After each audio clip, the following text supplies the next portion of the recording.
Taenda kwenye Waamuzi. I'll go to the book of Judges 11:28.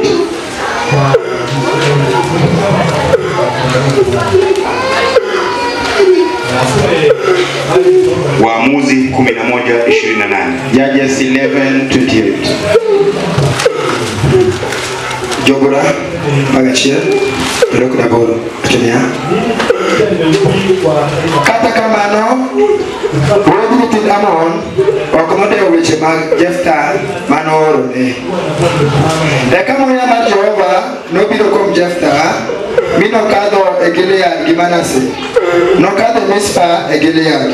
Kendo kom Mispa mar Gilead nokadho nodhiyo kom nyithind Amon. Kendo Jefta nokwong'ore gi kwong'ruok ni Jehova kowacho, kadichiw nyithind Amon e lweta adieri. Eka nobedi ni gima nade mowuok e dhoda kobiro romona kaduogo gi kwe kuom kedo kod nyithind Amon, mano nobedi mar Jehova.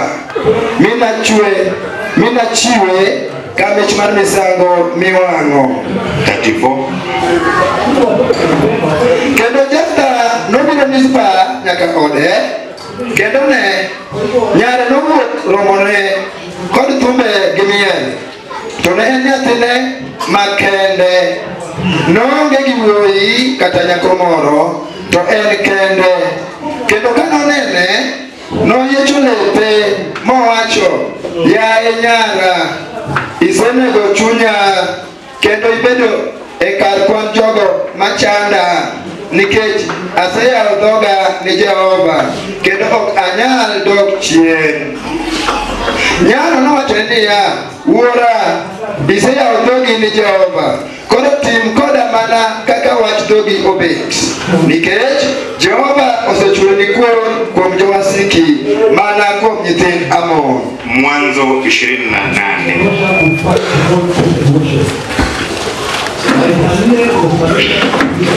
Hata hivyo mfalme wa Amoni hakuyajali maneno ya ujumbe ya Yefta. Ndipo Roho wa Bwana akaja juu ya Yefta, akapita katika Gileadi na Manase, pia akapita katika Mispa ya Gileadi, na kutokea huko akasonga mbele kusambulia wa Amoni. Naye Yefta akaweka nadhiri mbele za Bwana akisema, ikiwa utawatia Waamoni mikononi mwangu, chochote kile kitakachotoka katika mlango wa nyumba yangu cha kwanza, ili kunilaki nikirudi kwa amani katika kuwashinda Waamoni, kitakuwa ni cha Bwana, na nitakitoa kuwa sadaka ya kuteketezwa. 34. Yefta aliporudi nyumbani Mispa, tazama, binti yake akatoka ili kumlaki kwa matari na kucheza. Alikuwa ndiye mtoto pekee, hakuwa na mwana wala binti mwingine. Alipomuona akararua mavazi yake akalia, ewe binti yangu, umenifanya niwe na huzuni na kunyong'onyea sana, kwa kuwa nimeweka nadhiri kwa Bwana ambayo siwezi kuivunja. Akajibu, baba yangu, umetoa neno lako kwa Bwana, nitendee mimi kama vile ulivyoahidi, kwa kuwa Bwana amekupatia ushindi dhidi ya adui zako wa Amoni. Mwanzo 28. Kamili. 28:20. Chakruok 28 wacho. Kendo Jakobo nokwong'ore kowacho niya, ka Nyasaye nobed koda korita e yorni madhiye, komiya chiemo mondo acham kod nengni marokorago, mondo aduogi kendo e odwora gi kwe, eka Jehova nobed Nyasacha, kendo kidini masechungo kasiro enobed od Nyasaye, kendo kuom duto mainimia adieri anami achiel kuom 10. Amen. Kitabu cha Mwanzo mlango wa 28 mstari wa 20 nasema, kisha Yakobo akaweka nadhiri akisema, kama Mungu akiwa pamoja nami na kunilinda katika safari niendayo, akinipa chakula nile na nguo nivae, na nirudi salama nyumbani kwa baba yangu, hapo ndipo Bwana atakuwa Mungu wangu, nalo jiwe hili nililosimamisha kama nguzo litakuwa nyumba ya Mungu, na katika yote utakayonipa nitakutolea wewe sehemu ya 10. Amen. Bwana apewe sifa. Praise be to God. Katika gano ambayo tumelisoma la kwanza, In the scripture that we've just read in the first place, ambaye ni Waamuzi 11 kuanzia 28, which is Judges 11:28, agano hilo linanena kuhusu mtumishi wa Mungu anaitwa Jephthah. the scripture is talking about the servant of God called Jephthah. Jephthah aliitwa na watu wa kwao. Jephthah was called by his people from his home, Kwa sababu walijua Jephthah ako na akili gani, ako na mbinu gani na ako na nguvu gani kwa vita. because they knew the potentiality and the ability of Jephthah in war. Ingawaji ukoo wake walimtema wakamfukuza, Even if the community had already made him to go away, lakini Mungu alibaki akiwa naye. but God remained being with Jephthah. Wakati vita ilikuwa imechacha, When there are war erupt, ambapo maadui wao walikuwa wakiwaoa, whereby their enemies were killing them, ilibidi wazee wakae chini ili waende wakanene na Jephthah. it forced the elders to sit down so that they could talk to Jephthah. Walienda wakamrai Jephthah. They went and talked to Jephthah. Jephthah naye kulingana kuwa yeye ni mtu wa Mungu, Jephthah, according to the fact that he was a man of God, aliamua kurudi ili akashinde maadui wao kupitia kwa nguvu ambayo Mungu amempa. he decided to return back to overcome his enemies as a result of the energy that God has granted him. Cha kunifurahisha na Jephthah, Whatever is making me happy about Jephthah, nimesikia askofu ametoka kufundisha hapa. I've heard how the servant of God has taught here. Amen. Na wakati askofu alikuwa akifundisha, And by the time the servant of God was teaching, alisema kwamba tunaweza rejea kwa Mungu he said that we can return back unto God. na tunaweza kusamehe watu wenzetu makosa ambayo wametufanyia. And we can forgive our failures, the shortcomings that they have performed. Jephthah aliweza kusamea wakwao makosa ambayo walimfanyia kwa kumfurusha. Jephthah forgiven his people for the mistake they did of throwing him away. Ingawaje Even though waliketi chini wakatoa nadhiri, they sat down and gave promises, aliwaambia nikirejea he told them that when I'll return back na niweze kushinda vita, and being that I'll win the war, lazima mniweke kuwa mfalme. it's a must that you will place me as the king. Bwana pewe sifa. Amen. Na walikubali. And they agreed. Lakini cha kunishangaza na Jephthah, But whatever is surprising about Jephthah, huyu ni mtu mcha Mungu. he was a God-fearing person. Aliketi chini akarudi kilindini mwa moyo wake, He sat down and went back into his understanding, akaelewa kwamba vita ambavyo viko mbele yake si vyake. and understood that the war that was before him was not his. Vita hivi ni vya mwenyewe. The war was for the owner. So kabla aondoke, akirudi kwao, Before he returned back to his home, na gani inaeleza, the Bible is saying, alienda kivyake, akaketi akaongea na Mungu wake, he went on his way and spoke unto his God. naye pia akatoa nadhiri kwa Mungu wake. Himself he gave promises unto his God, Kumbe Mungu wanijua, and told God, you really know me, na imefika naelekea vitani, and it has reached a time whereby I'm going to war, na vita si vyangu kama huko na and war is not mine where you are not with me. wengi wamekufa kwenye hivyo vita. Most of the people have died as a result of the war. Lakini baada ya vita tunataka nguvu zako zionekane. But after the war, we want your power to be shown. Jephthah aliweza kutoa nadhiri mbele ya Mungu, Jephthah gave promises unto the Lord, ingawaje hakujua even though he wasn't aware nini atakachokutana nayo akishinda vita. what he was to get after winning the war. Lakini Mungu alimsikiza Jephthah, But God had Jephthah, na Mungu akawa naye kwenye vita. and God stayed with him in the war. Amen. Amen. Alipoondoka wakaenda vitani, When he left and went to the war, alitizama vile vita imechacha, He checked and looked how war was erupting akahisi ujasiri wa Mungu ikija ndani yake, and felt the confidence of God in him akatoka akienda vitani. and went to the war. Walipomaliza vita, When they were done with the war, ushindi ilirejea upande wao, the winning came on their side. walishinda maadui wao. They won against their enemies. Walipokuwa narejea, When they were returning back, mbwembwe, nderemo na vishangilio, there was celebration of different kinds. wanapewe sifa Amen. kwamba watu wa Amon wameshindwa, That the Ammonites were defeated. wanapewe sifa. Praise be to God. Hii msisimuko ilifanyika hadi ndani la bomo la Jefta. The celebration went until it was in the home of Jephthah. Hata familia yake wakawa na msisimuko, And the family also felt the happiness. wanapewe sifa. Amen. Ilibidi bintiye, watu wa boma yake wakaondoka wakienda kumlaki, It forced the family and the daughter to go and meet him. lakini kibati mbaya, But by bad chance. wanapewe sifa, Amen.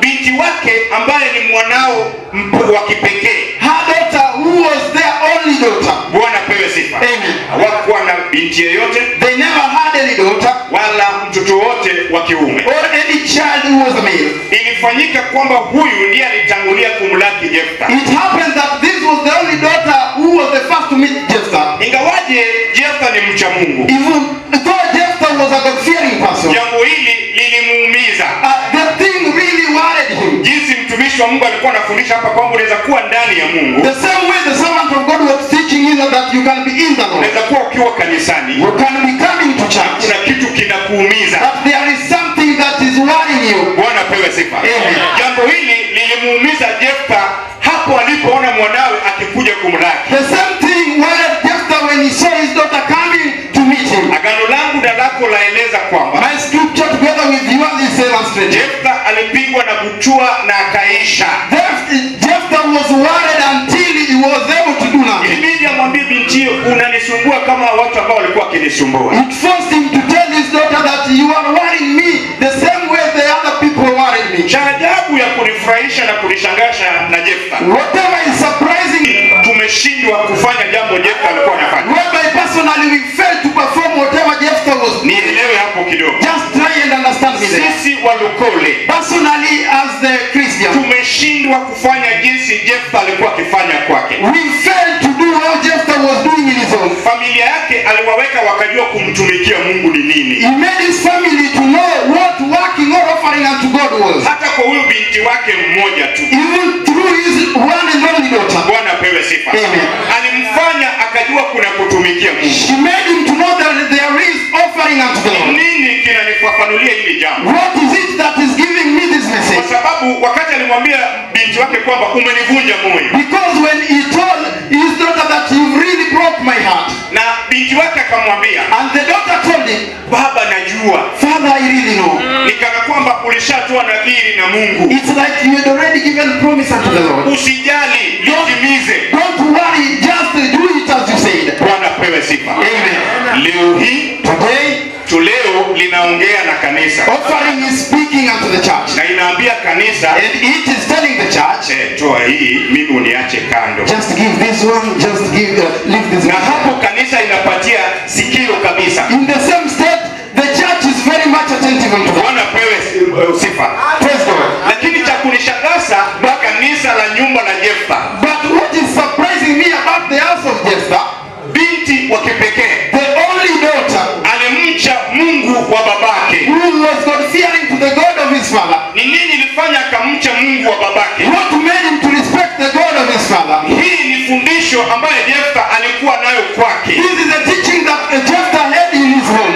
Kanisa la leo, Church of today. Bwana apewe sifa. Amen. Je, kunaye sinikizo tumeweka kwa nyumba zetu na boma zetu Is there a rule or a strategy that we've made unto our houses and homes za kumtumikia Mungu? for working or offering unto the Lord? Bwana apewe sifa. Amen. Ili hata yule mwanao mdogo mwenye anaanza kuzungumza, So that even the small child who is starting to talk, yule amewacha kutambaa sasa anajifunza kutembea, who is now on the way to walk, anafahamu kwamba does he know that Mungu hutumikiwa. there is a purpose of working or offering unto the Lord? Bwana apewe sifa. Amen. Je, tumeweka mazingira kama hayo kwa nyumba zetu? Have we placed such a strategy unto our homes? Amen. Amen. Unapata You find that kuna upungufu. we have some missing mark. Bwana pewe sifa. Amen. Mimi mtumishi wa Mungu alipokuwa akifundisha hapa, By the time the servant of God was teaching here, ufunuo wangu ilikuwa tu kwa matoleo. my personal revelation was in the offering state. Kwa nini? Why? Alitaja jambo hapa He spoken of something, kwamba masaa mengine but at times, ama nyakati mwingine or at times, huwa tunazungumza na Mungu we always talk to God na tunarejea tunasahau tuliyasema nini na Mungu, and come back and forget whatever we spoke with God, kisha tunarejea tunaketi tukisubiria kutoka kwa Mungu, and go back and relax waiting from God. hatimaye hatuyaoni Mungu akiyatenda. At long last, we never see God performing. Mbona Right? hatutekelezi maelewano kati yetu na Mungu? We don't give or we don't give whatever we've promised to between me and God. Amen. Amen.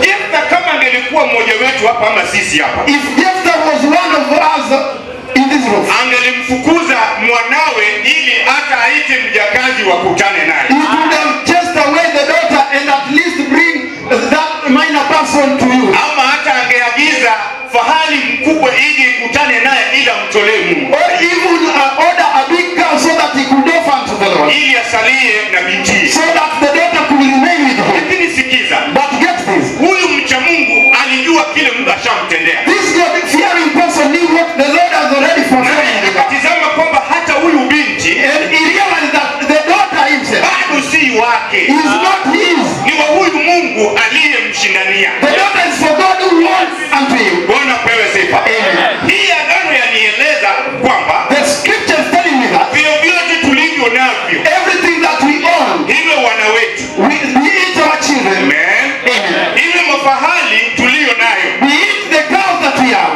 iwe hela tulizo we nazo, eat the money that we have. haleluya, Amen. si vyetu, They are not ours. tumepewa tu ili tumiliki, We've been given actually to own them. haleluya. Amen. Na wakati mwenyewe anavihitaji, By the time the owner needs them, tunapaswa kumpelekea, we are needed to give unto him. manake vyote tulivyo navyo ni vyake. Because everything that we own, they are all his. Bwana pewe sifa. Amen. Kwenye tunapotoka nayo wana wa Mungu Whenever we go astray, brethren, ni kwamba tunapotoa nadhiri mbele ya Mungu, is that whenever we give promise unto hii God, ni agano ambayo itakani vunjwe. that is a promise that should not be broken. Ifikapo wakati wa kuitoa, When times come that it should be given, anza kubadilisha mawazo we yetu. start changing our mentality. Hapo ndipo tunaenda kando na mienendo yake Mungu, That is where we go astray with the wishes of na God. hapo ndipo unaona kama mtu akiwa kazini hana cheo, And that's where when somebody is at work, he is never at any point. mwingine anakuja anapewa tu cheo, anakuwa mjakazi wake. Somebody is coming and getting to a rank than him. Bwana pewe sifa. Amen. Haleluya. Amen. Ikifika ni nyongeza ya msara, When it is according to the increment of salary, watu wakiongeza 10,000 yameongezwa tatu. when people are added 10,000, for him only 3,000. Bwana pewe sifa. Praise God. Kwa sababu hatuko waaminifu, Because we are not faithful. na kama hatuko waaminifu na kile kidogo tulicho nacho, And if we are not faithful with the small thing that we have, vile Jefta alikuwa mwaminifu na mtoto mmoja tu. the same way Jephthah was truthful with the one daughter here. Haleluya. Amen. Je, tukipewa kingi tutakuwa nao waaminifu? When we are given more, we will be faithful really. Na hiyo ndio maombi yetu. That is our prayer. Mungu nibariki, God bless me. nizidishie, Just increase. niongezee iwe kingi, Just add it abundantly. niongeze cheo, Add me some panua money. kazi yangu. Just expand my job. Bwana pewe sifa. Amen. Panua biashara yangu. Expand my business. Haleluya. Amen. Haya ndiyo maombi yetu kila nyakati. These are our prayers each and every day. Na kama kidogo ambayo amekupa, And if the small that he has granted, unapoenda kutoa inagumza nawe. when you are going to give, it really speaks to you. Mpaka inafika kiwango hata unajificha au mtolee huyo. Until it gets to a level whereby you wipe yourself for the Lord, you don't give. Bwana pewe sifa. Amen. Haleluya. Amen. Chenye imenifurahisha na Jefta, What makes me happy about jambo it? hili kuna nyakati lilifanyika kwa familia yangu. The same scenario happened unto my family sometimes back. Nilikuwa naona harufu na miguu ya kifo ikiingia kwa nyumba yangu. I could feel, and actually I could feel the presence of death in my house. Nikasema sina uwezo wowote wa kifedha. And I said to myself, I don't have any ability in monetary Na value. kwa kusema kweli niliona kifo ikiingia kwa nyumba yangu. It's true that I see death getting into my house. Ilinibidi nirudi kwa kikao. It made me to go back into my niongee na secret Mungu. place and talk to God. Na tukaelewana na Mungu. And we agreed with the Lord. Na nikamueleza. And I told him, Jinsi tu Jefta aliongea na Mungu. the same way Jephthah talked unto his God. Akimwambia Bwana utakaponishindania hii vita, I told God, if you will make me win this war, nitakapokuwa narejea nyumbani kwangu, when I'll be coming back to my house, chochote kile nitakachokutana nayo cha kwanza, whatever I'll meet in the first place, nitakutolea that's what I'll give unto you kama dhabihu as a sacrifice, ya kuteketeza. as a burnt sacrifice. Unajua dhabihu ya kuteketeza, You know a burnt sacrifice. hauwezi rudi kwa hao wakoani waambie mkoani munirejeshe tena. You cannot go back to the priest and tell them, return unto me. Bwana pewe sifa. Praise God. Nikitoa dhabihu kwa hao wakoani, When I give offering to the wanalichukua, they take it. wanajua mahali pa vile wanaigawa. They know how they categorize it. Nikirejea jioni niwaambie ati wanirejeshe, When I turn back and tell them to return, sitalipata kutoka I kwao, won't get it from them. kwa sababu ni dhabihu la kuteketeza. Because it is a burnt offering. Bwana pewe sifa. Praise God. Sitalipata kwa nyumba ya Mungu. I won't get it in the bishop's house. Nimwambia askofu, si ndio hii ile dhabihu nilitoa, si unipatie tena. Telling him that this is the offering I gave, give it back. Jefta alitoa nadhiri akaambia Mungu, nitakutolea kama dhabihu la kuteketezwa. Jephthah ate the offering and told God, I'll give it as a burnt offering. Ilinibidi nami pia niongee na Mungu. It forced me to talk unto my God. Nikamwambia Mungu, utakapotushindania I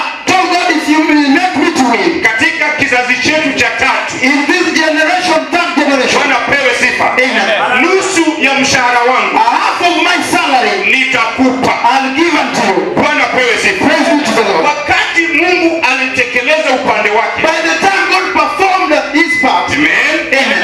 amen, Amen. sikuangalia kando langu na wapi. I never hesitated anymore. Ilinibidi nichukue nusu wa huu mshahara wangu, It forced me to take half of my salary nipeleke kwa wakohani na nikawaeleze ni kwa nini nimeleta. and take to the priest and told them why I brought Bwana you. pewe sifa, Amen. kwa sababu nimeshaona mkono wa Bwana kila ametenda. Because I've seen the hand of God as a result of Ili what He has done. lazimu nami pia nitekeleze vile It tulielewana. forces me to do how we agreed. Bwana pewe sifa. Praise to be the Lord. Leo hii nikiona huyo mwana wetu, Today when I watch unto that son, ninaona Mungu. I see God. Bwana pewe sifa. Amen. Kwa sababu kuna maelewano tulifanya na Mungu ndiye akawa. There is agreement that we did to the Lord. Bwana pewe sifa. Si msemo tu, Not that a ni story. jambo ambalo lipo. It is something that we do. Sisemi hapa ati ninajipendeza. I'm not telling a story. Hilo ni jambo ambalo lilitendeka na lipo. It is something that happened and it is there. Haleluya. Amen. Bwana pewe sifa. Praise be to the Lord. Tukisoma When we read katika kitabu cha Mwanzo, in the book of Genesis, tunapata Yakobo pia. we get Jacob again. Vurugu na vurumai The battle arise. ikatokea katika familia yao. Arise in his family Ikabidi atoweke aende mafichoni. and made him to go away and hide. Babake Saru akamwita. And the father called him Akamwambia, mwanangu, and told him, my son, nenda ujombani, go unto your uende grandfather's place. ukajifiche kule Go hide yourself there. na uweze waambie mjomba akupe mke. Tell the grandfather to give your wife. Yakobo akatoka na akatoka na Mungu. Jacob went away with the Lord. Alipokuwa njiani akielekea, When he was in his way going, akanielezea alichoka katika msafara yake. the Bible says that he was tired on the way. Na pale alipopata kulala, And where he slept, kuna jiwe alichukua akaliwekelea akaliegeza kwenye kichwa chake. there is a rock that he placed on his head. Malaika wa Mungu The angels of God akamjia usiku, came to him at night akanena naye. and talked unto him. Haleluya. Amen. Yakobo aliposikia sauti ya Mungu, When Jacob heard the voice of God, alipoamka asubuhi, when he stood in the morning, Yakobo akatoa nadhiri. Jacob gave a promise. Sikiza vyema. Just get clearly. Nadhiri ambayo Yakobo alitoa The biggest promise that he iko gave tofauti na ile Jefta alitoa. is different from the one that Jephthah gave. Bwana pewe sifa. Praise be to the Lord. Naongelea katika vitengo viwili tofauti. I'm talking about two different scenarios. Haleluya. Amen. Bwana pewe sifa. Amen. Nilisema I said, kuna ile matoleo there is that offering ambaye Mungu ameweka kuwa sheria na torati. that God has made to be a rule to be followed. Hiyo ni sharti, ni lazima utoe jinsi ilivyoandikwa. That it is a must that you should give how it is written. Haleluya. Amen. Hii ndilo Yakobo alifanya na Mungu This is the one that Jacob performed unto the Lord. akiwa njiani akielekea ujombani. When he was on his way going to his grandfather's place. Haleluya. Amen. Na wakati Mungu alitizama roho ya Yakobo, By the time God looked unto the heart of Jacob, vile Yakobo anazungumza naye, the way Jacob was speaking unto him, Mungu akamshikilia akamwambia nitakuwa nawe. God touched him and told him, I'll be with you. Yakobo aliambia Mungu, Jacob told God, utakaponiongoza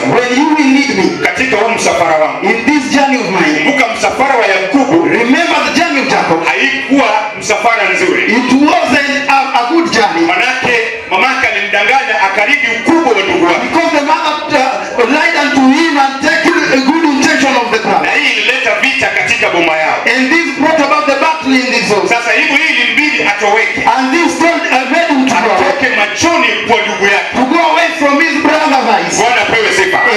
Yakobo akanena na Bwana Jacob talked unto God asubuhi kulipokucha, in the morning when he wake up, kabla aanze msafara wake. before he started his journey. Haleluya. Amen. Kanisa la Mungu, Church of God, ikifika mwisho wa mwezi vile tupo, when it is end month the way it is, wakati mzee unakaa kwa meza na dada, by the time you husband you sit together with the wife, mnapanga you plan hii fedha, this money, hii tunapeleka katika karo ya shule, this one we are taking for fees, hii tunafanyia mama shopping nyumbani, this one is for mom's shopping, hii mama nakununulia nayo rinda, this one is for Rida. mzee anasema hii nitajinunulia nayo suti, The mzee says that this is for your soul, hii tutalipa kodi ya nyumba. this one is for the rent. Mnapopanga hivyo, When you plan the same way, je, mwapanga vile Yakobo pia alipanga? do you really plan the same way Jacob planned? Je, mwapanga yake Mungu pia? Do you plan for the God or Bwana pewe sifa. praise be to the Lord? Yakobo katika mipangilio yake, Jacob in his planning, haleluya, amen, hakuanza kusema hii nashona shuti, he never started that this one is for my suit, hii naenda kununulia nao mke wangu rinda, this one is for my wife's clothes, Bwana pewe sifa. Amen. Hii nitakula nao njiani nikielekea, this is my accommodation on the way going. Bwana pewe sifa. Amen. Aliambia Mungu, He told God, ninatoka nikienda, I'm going, niko mkono mtupu, I don't have anything, naenda kutafuta mali, I'm going to look for something, naenda kutafuta refuge pia, I'm going for refuge, na pia naenda kutafuta mke. I'm going to look for a wife. Utakaponibariki nikienda, When you will bless me when going, nikiwa kule ujombani, when I'm in that land, mali yote utakachonibariki nacho, all the riches that you will bless me with, nikirejea nifike hapa when I come back unto this place na amani, with a lot of peace, Bwana pewe sifa, praise be to the Lord, nitakutolea fungu la 10. I'll give you my 1/10. Bwana pewe sifa. Amen. Haleluya. Amen. Alitangulia na sheria na torati lake Mungu. He was the first one to adhere to the rules of the Lord. Hiyo ndiyo alitangulia kuwa bajeti yake ya kwanza. That was his first budget. Chenye nakanganya kanisa leo, What is going, making the church to go astray? nimekuwa kwa payslip, najua. I've been in the payslip, I know very well. Amen. Ifikapo kuanzia tarehe 25, When it is 25th, wadada wenye wako na waume wenye wameajiriwa, the wives that have men that are employed, do they look normal in the house? je, wanakuwa sawa kwa nyumba?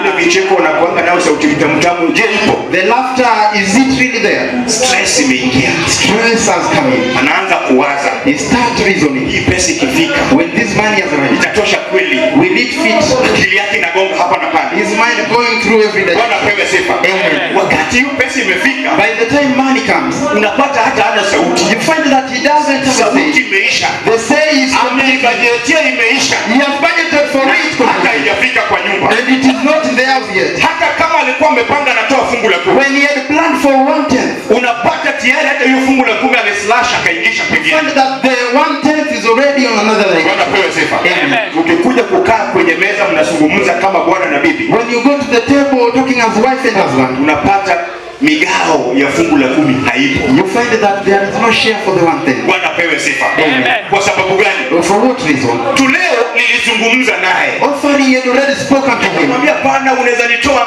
kwa mshahara ujao. and told him that you can give me out from the coming salary. Bwana pewe sifa. Amen. Na hapo And at that point, anataka peleke CD yake he starts taking his ili CV aongeze cheo. so that it can be taken as something like that. Nimemwambia utakapoongeza cheo hata mshahara itaongezeka, utatoa tu. When you will get some good level, you will just give. Bwana pewe sifa. Amen. Hii imekandamiza watu wengi kwa kazi zao. This has already worried or terrorized many people. Unapata mtu anapanga vitu vyake kivyake You find that somebody is planning his own thing on his own. na anaacha mipango na migao ya Mungu. And we leave the plan of the God. Bwana pewe sifa. Praise God. Badala aanze na fungu la 10, Instead of planning the 1/10, anaanza na ile fahari anataka kununua. he starts with the bed car of what to do. Anaanza na matofali anataka kutengeneza jenge nyumbani. One start with the building materials. Si baya, Not bad.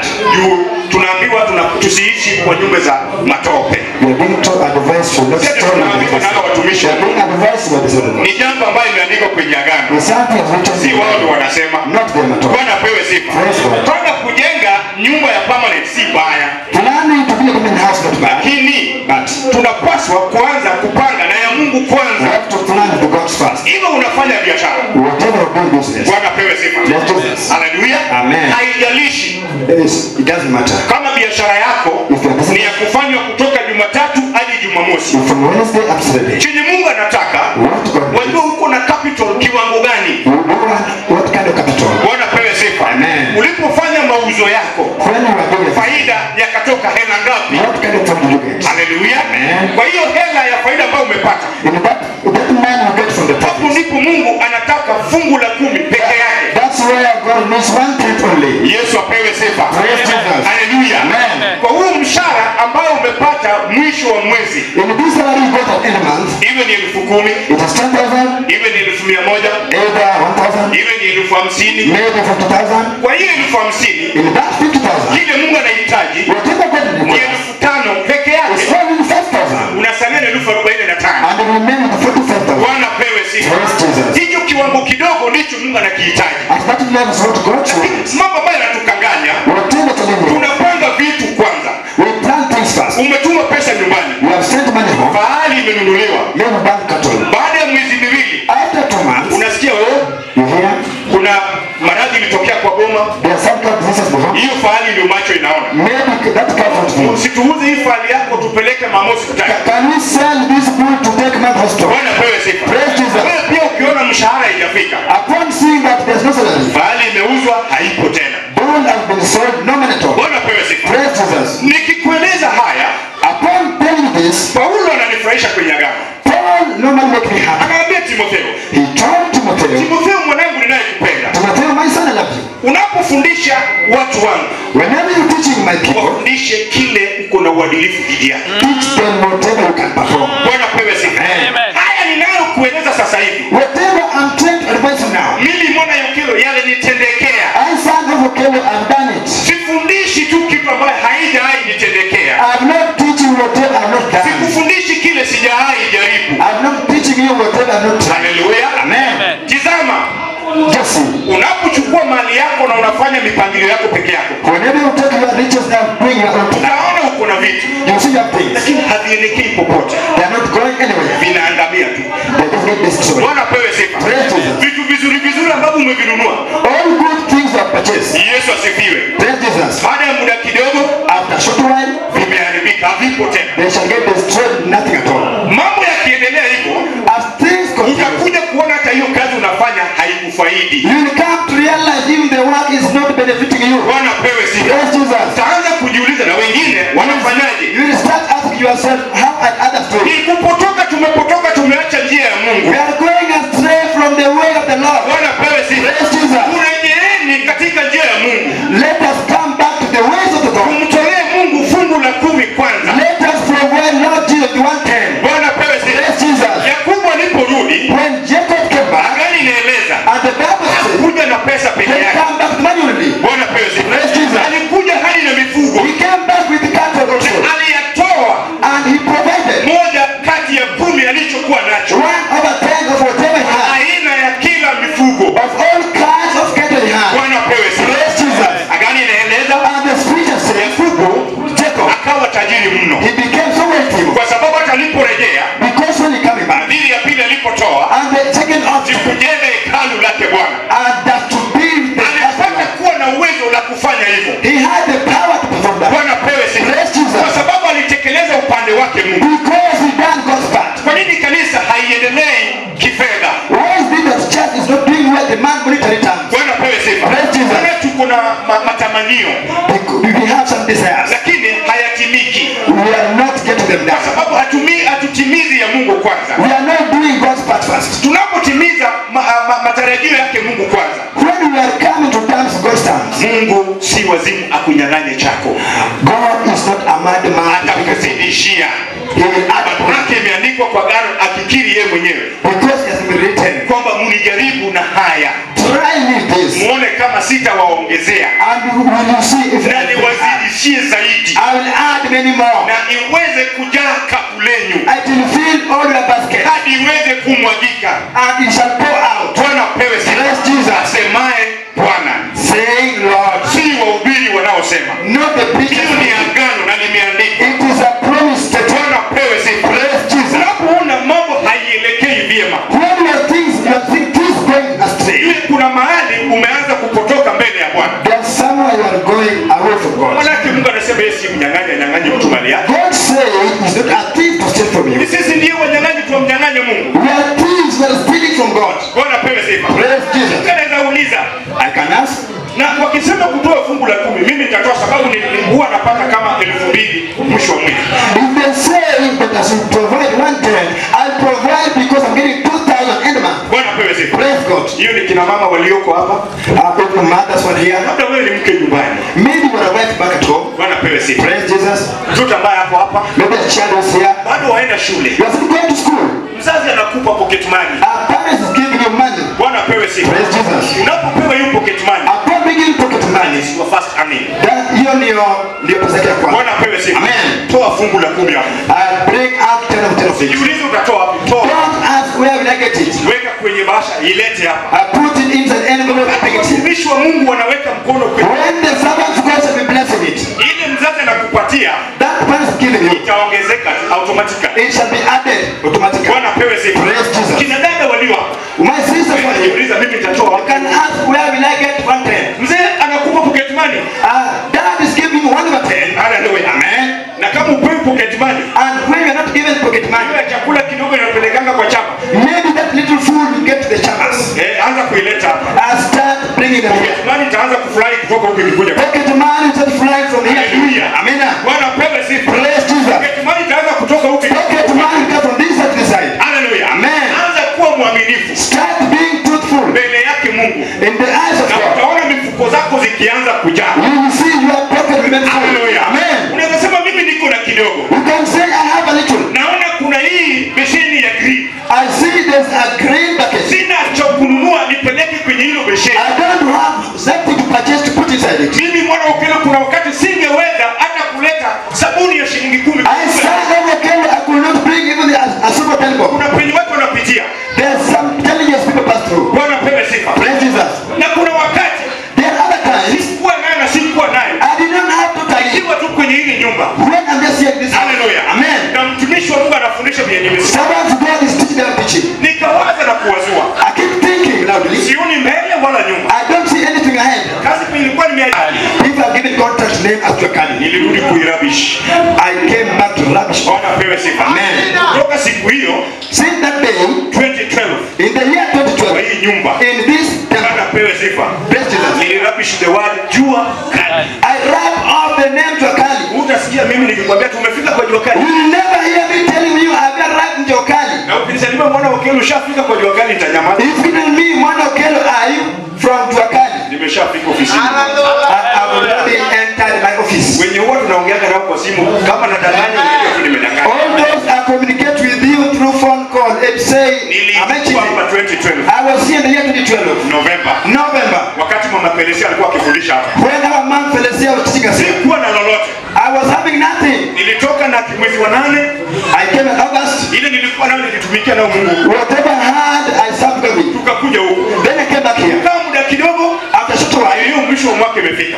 end year was there. Bado sina kazi, niko jua kali. I did not have job as in contract. Bwana pewe sifa. Praise Jesus. Nilisikia neno likifundishwa. I heard a word being taught. Bwana pewe sifa. Praise Jesus. Ambaye tunaenda kusoma katika kitabu cha Hagai 2 That I'm going to read in the book of Haggai chapter 2. aya ya 8. From verses 8. Kumbuka ile agano tulisoma. I found that scripture Hagai in 2 Haggai chapter 2. aya ya 8. Then from verses 8. Nilisikia likisemwa hapa. I heard being taught here. Bwana pewe sifa. Praise Jesus. Siku hiyo sikuwa na lolote. That day I was having nothing. Kuwa na kutoa nadhiri. I did not have anything to give us sadaka. Na siku hiyo And that day, nilitoa nadhiri kuu.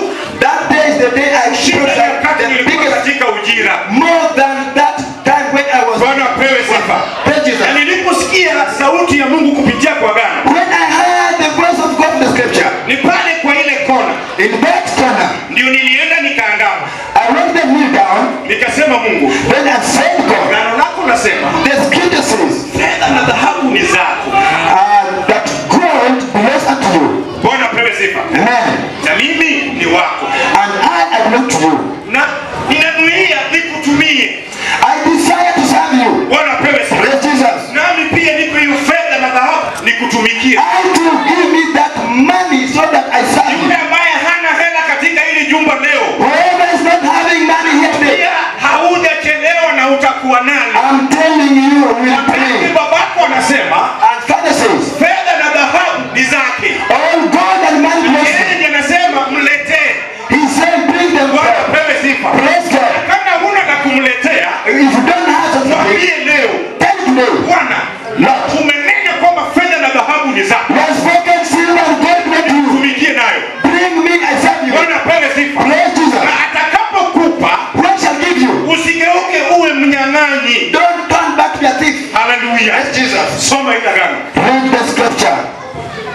Hagai B.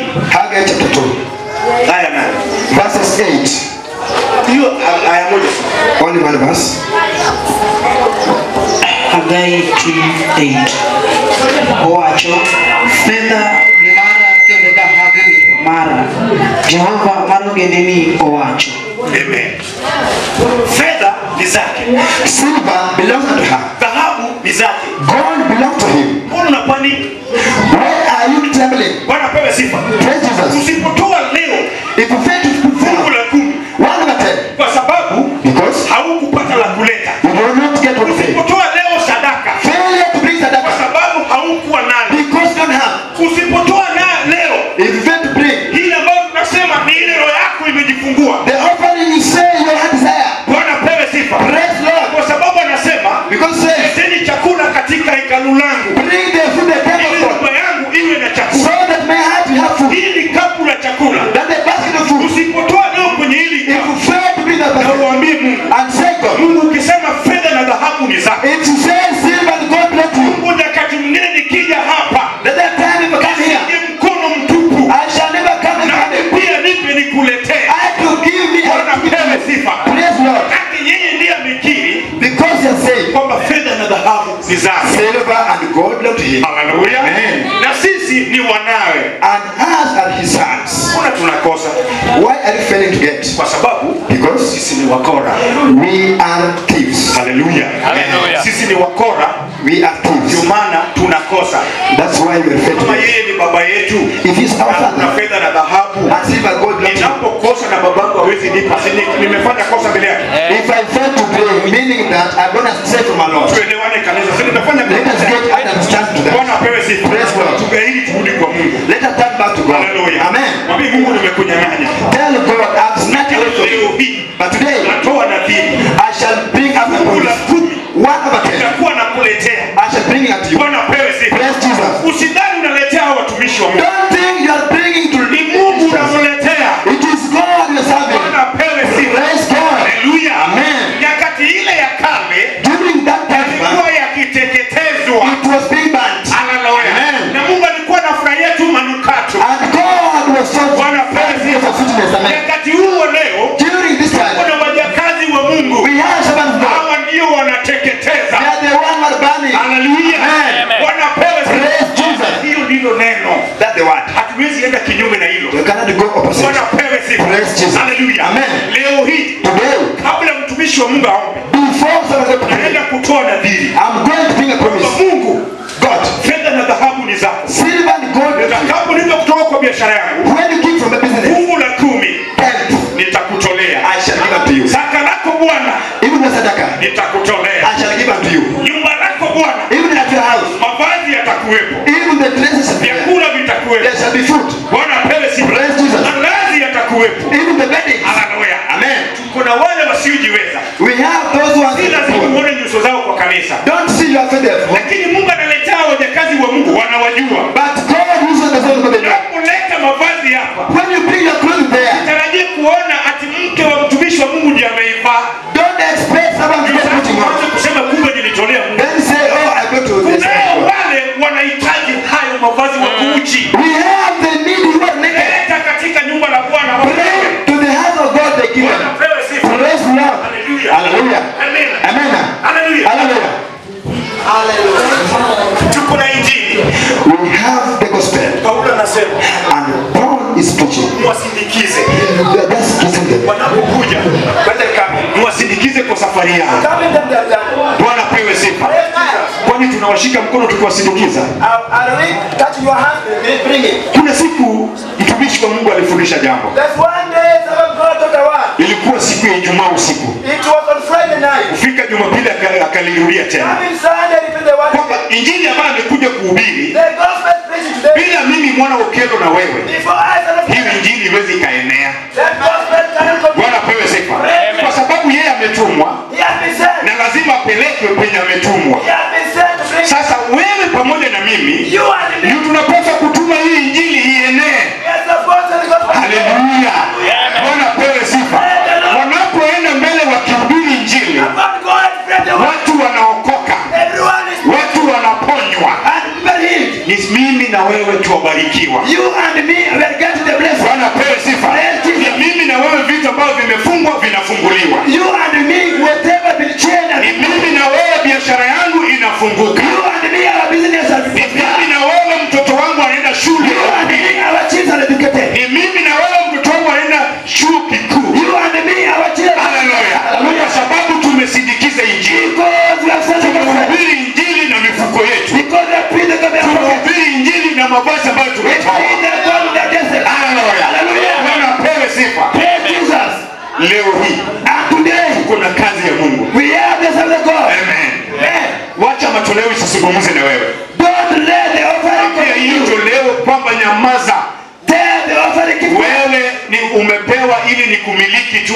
You have been brought to be a custodian upon it. Aliyenipa wewe anakuhitaji leo. You are honored needs you today. Bwana apewe sifa. Praise God. Kama hata yupo hapa. Even though it's not here. Amen. Utasema naenda kulileta. You say I shall go and bring it. Amen. Na kama yuko kwenye rununu. And when you unasema wacha nilitoe. You say let me say. Leo hii watu wamejijitika. Today. Hela zinawekwa kwenye benki. And there's money banks. Unaweza itoa kwenye rununu. You shall withdraw. Yesu asifiwe. Praise Jesus. Toa leta. Bring here. Bwana apewe sifa. Leo tuko mbele ya madhabahu. We are the people. Tunataka tukabarikiwe. We want to get blessed. Amen. Amen. Hatutaki laana tena. We don't want curses again. Hatutaki tuwe mikia, tunataka tuwe vichwa. We don't want to be dead. Bwana apewe sifa. Tunataka watu waje wakope kwetu, sisi tukope kwao. We want people to borrow from us, not us. Hallelujah. Mubarikiwe kanisa la Mungu. May you get blessed the church of the Lord. Tunapojiandaa kwenda kumtumikia Mungu. When we are coming to serve the Lord. Hallelujah. Amen. Hallelujah. Hallelujah. Tubarikiwe pamoja nikielekeza hiki pasa sauti katika mtumishi wa Mungu. Let's get blessed as a man. Tunaenda kutumikia Mungu bila kujali. We are going to serve God bila kuangalia wakando wako. Before looking who's your side. Bila kuangalia mama ametoa nini, baba ametoa nini. Without looking. Mtoto aliye kwenye hili nyumba usiangalie nini baba ametoa. Children, this house don't look at the man. Kwa sababu ya maisha yako ya kesho. Bring out the life for tomorrow. Bwana apewe sifa. Angalia hapa, anza kutengeneza foundation yako. So that any child here start the chochote hicho nacho kidogo. Whatever you have. Anza kutengeneza nao foundation yako. Start building your foundation now. Hiyo kesho yako iwe mema. So that your future. Hallelujah. Amen. Asante sana.